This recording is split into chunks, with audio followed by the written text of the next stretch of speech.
wabarakatuh. Perkenalkan, nama saya Yohana Amalia Puspa dengan NIM 8604966673.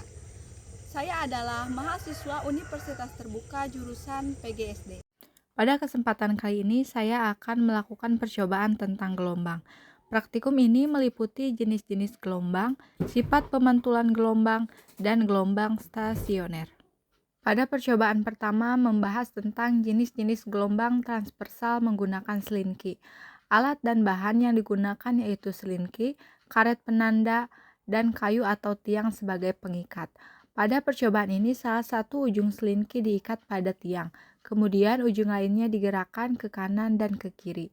Pada percobaan tersebut terlihat terbentuk gelombang transversal.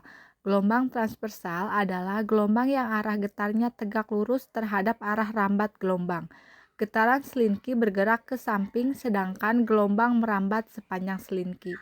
Pada gelombang transversal juga terlihat adanya puncak dan lembah gelombang. Selanjutnya, pada bagian tengah selinki dipasang karet penanda. Saat selinki digerakkan, karet hanya ikut bergetar di tempat dan tidak berpindah mengikuti rambatan gelombang.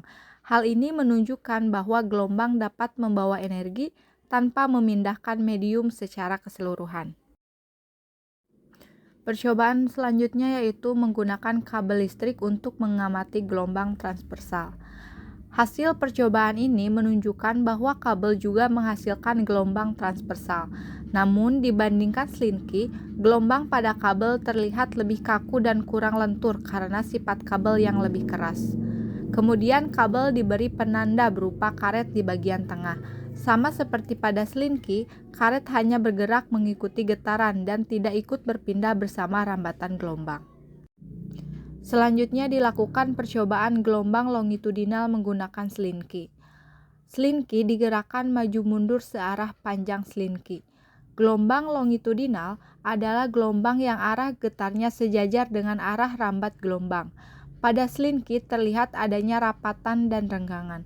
Rapatan merupakan bagian yang saling mendekat, sedangkan renggangan adalah bagian selinki yang saling menjauh.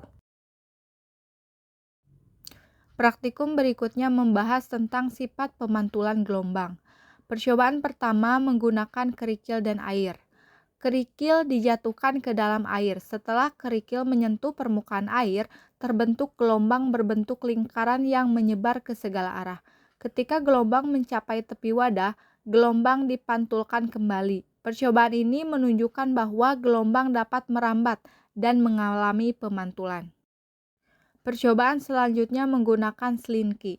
Salah satu ujung selinki diikat sedangkan ujung lainnya digerakkan satu kali sehingga gelombang merambat menuju ujung yang terikat. Setelah mencapai ujung, gelombang dipantulkan kembali ke arah semula. Hal ini membuktikan bahwa gelombang dapat mengalami pemantulan.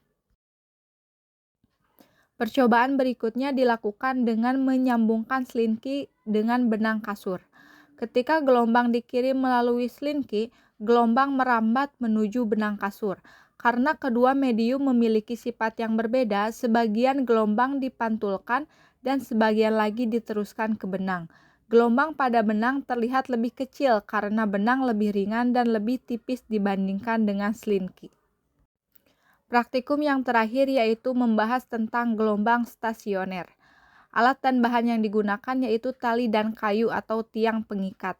Pada percobaan ini, salah satu ujung tali diikat pada kayu, sedangkan ujung lainnya digetarkan secara teratur. Gelombang merambat sepanjang tali, lalu dipantulkan kembali oleh ujung yang terikat. Gelombang datang dan gelombang pantul saling bertemu sehingga membentuk gelombang stasioner atau gelombang berdiri. Pada tali terlihat beberapa bagian yang diam dan beberapa bagian yang bergetar paling besar. Bagian yang diam disebut simpul, sedangkan bagian yang memiliki getaran paling besar disebut perut gelombang. Berdasarkan seluruh praktikum yang telah dilakukan, dapat disimpulkan bahwa gelombang memiliki berbagai jenis dan sifat.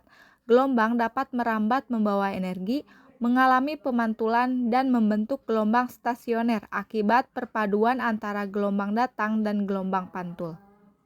Sekian hasil pemaparan dari praktikum saya. Wassalamualaikum warahmatullahi wabarakatuh.